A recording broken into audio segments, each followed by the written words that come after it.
Bonjour chers internautes, bonjour à tous ceux qui nous suivent. Vous savez que à chaque fois je prends un sujet par rapport à la vie de tous les jours, par rapport à la vie de tous les jours, en tout cas de tout ce qui nous entoure dans le quotidien. Je répète que mon choix d'aujourd'hui, que c'est un choix par rapport à l'injustice que je parle à tout moment.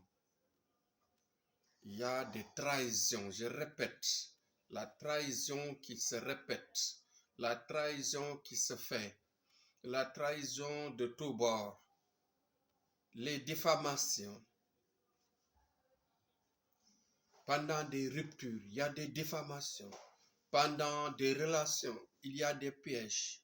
Il y a des tentations de destruction de l'autre. Il y a des tentations d'exposer l'autre dans le danger, d'exposer l'autre dans les débats, d'exposer l'autre dans tous les sens pour lui faire mal, pour se rehausser. Parce que maintenant, vous savez, dire du mal sur quelqu'un est devenu une mode de société. Une mode de société à laquelle nous devons agir par rapport à ça. Dans l'éducation, dans les maisons, dans les médias. Surtout les médias qui dévoilent cela, qui favorisent ces genres de situations-là. Je fais appel à tout le monde. Je fais appel à l'autorité. Et je fais appel, bien sûr, à tous ceux qui peuvent agir contre ça. Notre société est en train de souffrir dans ce sens. Des innocents vivent ces difficultés.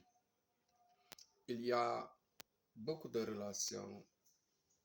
Quand il y a séparation, l'autre dévoile tout ce qu'il a passé avec son partenaire. Dévoile les points les plus secrets, les points les plus intimes qu'il ne fallait pas sortir. Vous savez qu'à chaque fois, je dis que Dieu, en ce qui le concerne, c'est le plus discret de tout. C'est le plus sage de tout. Dans la mesure où il a créé la nuit et le jour qui se succèdent.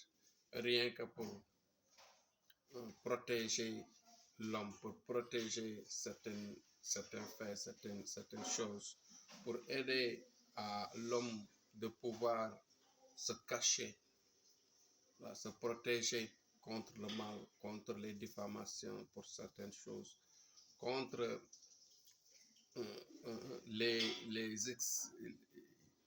je dirais contre les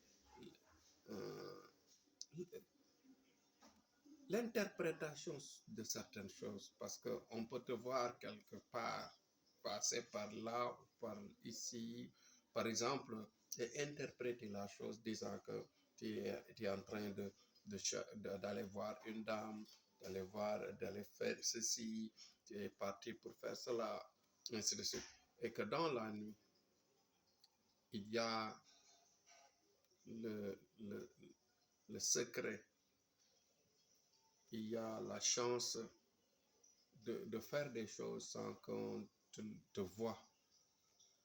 La nuit, c'est un moment où l'homme peut vraiment se cacher pour passer certaines choses. Pourquoi Dieu il est discret et que l'homme sur terre ne le soit pas? Je pense que ce qu'on doit faire, ma foi, c'est de nous entraider, de nous nourrir entre nous, de discrétion, d'intimité, de garder les intimités entre nous, de ne même pas partager certaines choses avec les amis les plus proches. il y a les meilleurs au monde qui sont partis avec les grands secrets. Vous savez qu'on reproche l'Afrique de, de ne pas avoir l'histoire, de ne pas avoir une histoire. Parce que tout simplement, nos anciens avaient l'habitude, ou bien étaient éduqués d'une sorte, ou bien avaient un comportement qui les empêchait même parfois de raconter ce qu'ils savent.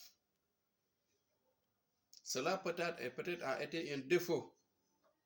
Peut-être cela a été un défaut, d'accord.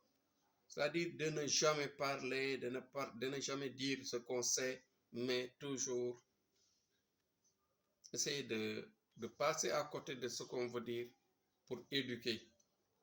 Donc, il éduquait les gens avec l'intelligence, avec des interdictions, sans pour autant passer directement sur les choses. C'est pourquoi on disait que même nos griots qui contenaient toute l'histoire dans leur mémoire sont partis avec. L'Afrique n'écrivait pas. Je veux dire tout simplement que nos anciens étaient des gens discrets. Même s'il se passait quelque chose les plus dangereuses, les plus vilaines, les choses les plus dégueulasses dans les familles, ils ne le rencontraient jamais. Tous les anciens, les grands, les exemples de nos sociétés d'antan n'ont jamais partagé certains problèmes dans la famille. Mais l'Afrique a complètement changé avec la vague de jeunesse qu'on voit actuellement. Toutes nos valeurs ont disparu parce que tout simplement, chacun veut raconter le mal sur son prochain pour avoir un nom, pour avoir des intérêts, pour se glorifier, pour avoir le cœur plein de contentement, etc. Donc, en ce qui me concerne, je déplore ces faits. Je fais appel à tout le monde au changement de comportement, que les enseignants y veillent, que les parents y veillent, que les médias aussi modèrent ce qu'ils font comme débat. C'est vrai que quand on fait ces genres de débats, automatiquement on a des vues. Et c'est le business, c'est l'argent, c'est les frics. Mais en même temps, on est en train de nous détruire. On est en train de nous détruire. Et un pays, on le respecte par ses valeurs. Et si on perd ses valeurs, aucun Sénégalais ne peut être respecté ailleurs. Donc, revoyons-nous, essayons de changer. En tout cas, Thierno Amadou fait le discours, d'accord, mais il est capable de faire beaucoup de choses par rapport à ça. Les gens à qui on menace, les gens à qui on fait du mal, les gens à qui on essaye de déchirer leur histoire, de déchirer leur vie par des diffamations, par le fait de dévoiler des secrets de partage qu'ils ont passés avec telle ou telle personne, etc. Tous ces gens-là, victimes qui sont en danger, qui sont prêts d'être dévoilés, menacés, exposés. Vraiment, mon cœur ne peut pas me laisser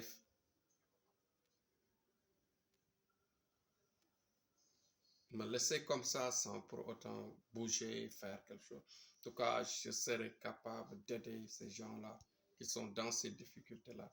J'ai la capacité maintenant d'effacer, de tenir l'ennemi. Faire, je ne dis pas que de faire du mal, d'écraser, non, mais de tenir, d'effacer leur programme de mal. Je serai là pour aider les gens à qui on veut exposer dans les saletés. Courage à tous. Merci. C'est un amour de riposte, le mal. Riposte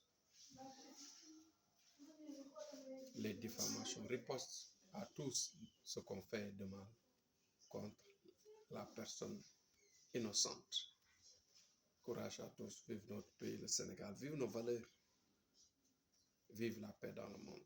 C'était Diana Amadou, merci beaucoup.